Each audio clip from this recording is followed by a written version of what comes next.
Hi everyone, welcome to Shravan vlogs. ఈరోజు పత్రికల్లో వచ్చిన ప్రధాన అంశాలను ఒకసారి పరిశీలిద్దాం.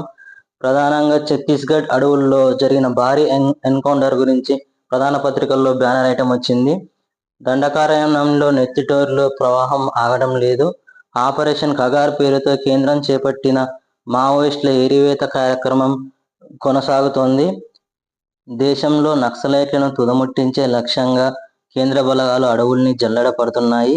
నిన్న జరిగిన ఎన్కౌంటర్లో 31 మంది నక్సల్స్ మరణించారు. ఈ ఎన్కౌంటర్ ఛత్తీస్గఢ్లోని ఇంద్రావతి నేషనల్ పార్క్ పరిసరాల్లో జరిగింది. సాయుధ బలగాలకు నక్సల్స్కు మధ్య జరిగిన ఈ భీకర పోరులో 2 జవాన్లు వీరమరణం చెందారు. ఈ ఎన్కౌంటర్పై కేంద్ర హోంశాఖ మంత్రి అమిత్ షా స్పందించారు. కేంద్ర బలగాలకు ఈ ఎన్కౌంటర్పై ఆయన అభినందనలు తెలిపారు. 2026 నాటికి దేశంలో నక్సలైట్లు అనే వాళ్ళు ఉండకుండా చేస్తానని ఆయన మళ్లీ స్పష్టం చేశారు. ఈ ఆపరేషన్లో గడిచిన 6 నెలల్లో కేవలం 6 నెలల్లో 200 మంది నక్సల్స్ని కేంద్ర బలగాలు మట్టుబెట్టాయి. నక్సలైట్ ప్రభావిత ప్రాంతమైన తెలంగాణ, ఛత్తీస్గఢ్ సరిహద్దుల్లో కేంద్రం నిఘాను పటిష్టం ఎక్కువ చేసింది. వరుస ఎన్కౌంటర్లతో కేంద్రం విరుచుకుపడుతుండటంతో మావోయిస్టు పార్టీకి ఇది పెద్ద దెబ్బే అని చెప్పాలి. ముఖ్యమైన నేతలు ఈ ఎన్కౌంటర్లో మరణించారు. తెలంగాణ ముఖ్యమంత్రి రేవంత్ రెడ్డి ప్రధాని నరేంద్ర మోదీపై తీవ్ర విమర్శలు చేశారు. దేశంలో వన్ నేషన్ వన్ ఎలక్షన్ మాదిరిగా ఒకే వ్యక్తి ఒకే పార్టీ ఆయన తీసుకురావాలని కోరుకుంటున్నారని విమర్శించారు. కేరళలో జరిగిన ఒక సమావేశంలో ఆయన మాట్లాడుతూ దక్షిణాది రాష్ట్రాలపై కేంద్రం వ్యవహరిస్తున్న తీరును ఆయన తప్పుపెట్టారు. కేంద్రం తీసుకొచ్చిన సంస్కరణలను దక్షిణాది రాష్ట్రాలు విజయవంతంగా అమలు చేసినప్పటికీ కేంద్ర నిధుల్లో దక్షిణ రాష్ట్రాలకి మొండి చేయి చూపడం సబబు కాదన్నారు. దక్షిణాది రాష్ట్రాలపై కేంద్రం చూపిస్తున్న పక్షపాత ధోరణికి వ్యతిరేకంగా దక్షిణాది రాష్ట్రాలను ఏకం కావాలని ఆయన పిలుపునిచ్చారు.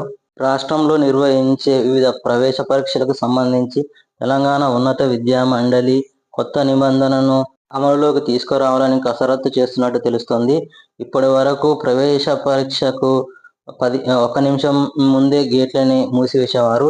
ఈ 1 నిమిషం నిబంధనను మార్చివేసి 15 నిమిషాలకు ముందుగానే గేట్లను మూసివేసే విధంగా రూల్స్ని తీసుకొచ్చేందుకు ఉన్నత విద్యా మండలి నిర్ణయం తీసుకున్నట్టు తెలుస్తోంది.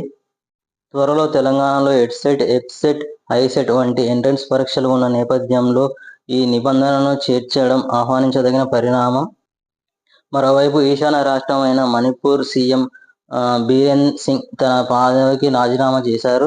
ఇటీవల మణిపూర్లో చోటు చేసుకున్న ఘర్షణల నేపథ్యంలో ఆయన ఈ నిర్ణయం తీసుకున్నట్టు తెలుస్తోంది. కూకీ, మైతీ తెగల మధ్య ఈ సంక్షోభం గత కొన్ని సంవత్సరాలుగా జరుగుతూనే ఉంది. దీన్ని నివారించడంలో అటు కేంద్రం, ఇటు రాష్ట్ర ప్రభుత్వాలు రెండూ విఫలమయ్యాయి. తెలంగాణలో జీబీఎస్కి సంబంధించి తొలి మరణం నమోదైంది. సిద్దిపేటకు జిల్లాకు చెందిన ఒక మహిళ ఈ ఇన్ఫెక్షన్ కారణంగా మరణించింది.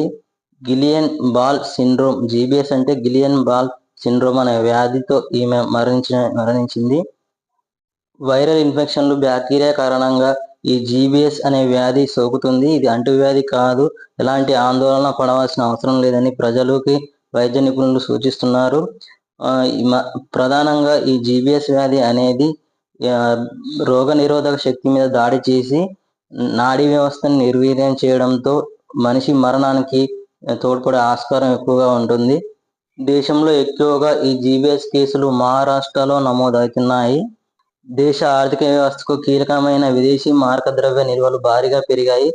$630 బిలియన్ ఈ విదేశీ మారక ద్రవ్య నిల్వలు పెరిగినట్టు తెలుస్తోంది. ప్రధానంగా దిగుమతి ఆధారంగా నడుస్తున్న మన దేశ ఆర్థిక వ్యవస్థకి ఈ ఫారెక్స్ నిల్వలు అనేవి చాలా కీలకంగా ఉండనున్నాయి. ఈ విషయంలో 2024 సంవత్సరంలో దాదాపు $700 బిలియన్ ఫారెక్స్ రిజర్వులు భారత ఖాతాలో పోగుపడ్డాయి. తెలంగాణ ప్రభుత్వం ఈరోజు రైతు భరోసా నిధులను రైతుల బ్యాంకు ఖాతాల్లో జమ చేయనుంది. 2 ఎకరాలున్న రైతులకు ఈ రైతు భరోసా నిధులు జమ కానున్నాయి. 2 ఎకరాలు మించున్న రైతులకు తదుపరి విడతలో నిధులను మంజూరు చేసే అవకాశం ఉంది. ఇంగ్లాండ్తో జరిగిన వన్డే సిరీస్ని టీమిండియా కైవసం చేసుకుంది. 3 వన్డేల సిరీస్లో భాగంగా 2-1 తేడాతో టీమిండియా ఈ సిరీస్ని కైవసం చేసుకుంది. రోహిత్ శర్మ సెంచరీతో విరుచుకుపడడంతో ఇంగ్లాండ్ విధించిన 305 పరుగుల టార్గెట్ని 44.3 ఓవర్లలో 6 వికెట్ల నష్టానికి ఛేదించింది. 4 వికెట్ల తేడాతో ఇంగ్లాండ్పై ఈ విజయం సాధించింది. ఛాంపియన్స్ ట్రోఫీకి ముందు ఈ వన్డే సిరీస్ విజయం భారత ప్లేయర్లలో ఆత్మవిశ్వాసాన్ని పెంచింది. ఇలాంటి ఇంట్రెస్ట్ వార్తల కోసం please subscribe Shravan vlogs. Like, comment and share. Thank you.